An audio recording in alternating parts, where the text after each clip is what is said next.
bastante trabajo, encontramos el decenio de 1980 y siguiendo el hilo conductor de los videos anteriores, continuamos con el año de 1980 a 1990.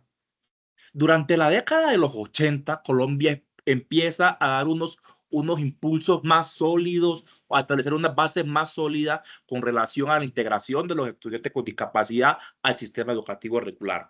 Esta década marca un importante avance en cuanto a las políticas, programas y cambios de mentalidad que, ojo, aunque no eliminan las barreras que venían de los años anteriores, logran sentar unas bases, unos precedentes más firmes para una educación menos segregadora y con un enfoque más integrador.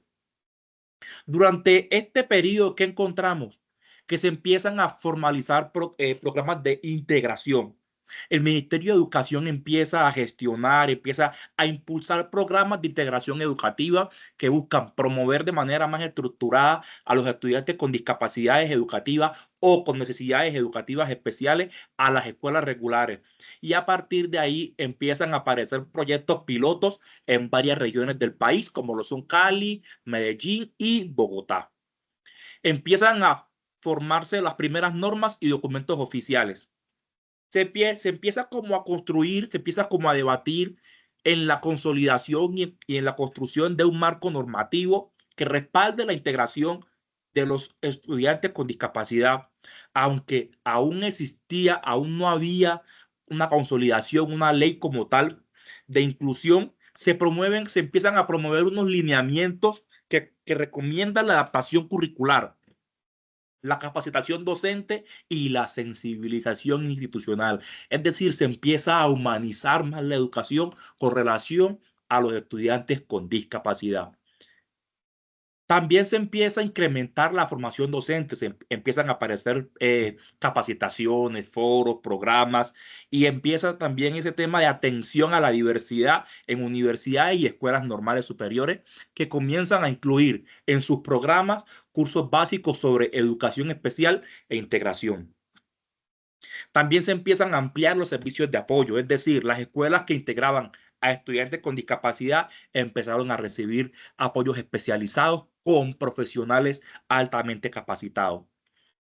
Se crean también unidades de apoyo, es decir, se crean las primeras unidades de educación especial dentro de las secretarías de educación, encargadas de acompañar, hacer el seguimiento, asesorar y supervisar los procesos de integración e inclusión en las instituciones educativas. Se empieza también a ver una mayor visibilidad social. La discapacidad comienza a ser un tema más visible.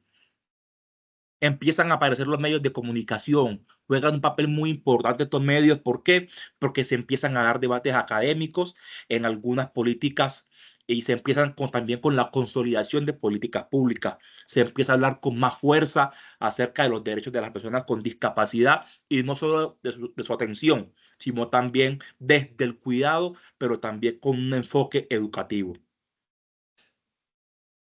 Dentro de este periodo también se encuentran unas limitaciones que, aunque se fortaleció la integración social, seguía siendo parcial y condicionada la atención a las personas con discapacidad.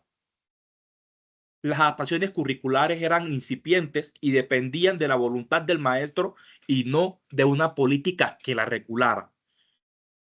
¿Y qué podemos resumir de esta época de los 80? Que se empieza a fortalecer el compromiso con la integración educativa y con los estudiantes con discapacidad. Se avanzan en políticas públicas, se avanza en programas, se avanza también en concientización social. Y ojo, aunque los cambios fueron progresivos y no fueron exentos a distintas dificultades, esta década deja sentadas las bases para empezar una posterior transformación o una posterior transición hacia la inclusión en aras de consolidarse estos procesos de inclusión con las personas discapacitadas en los años 90. Muchas gracias.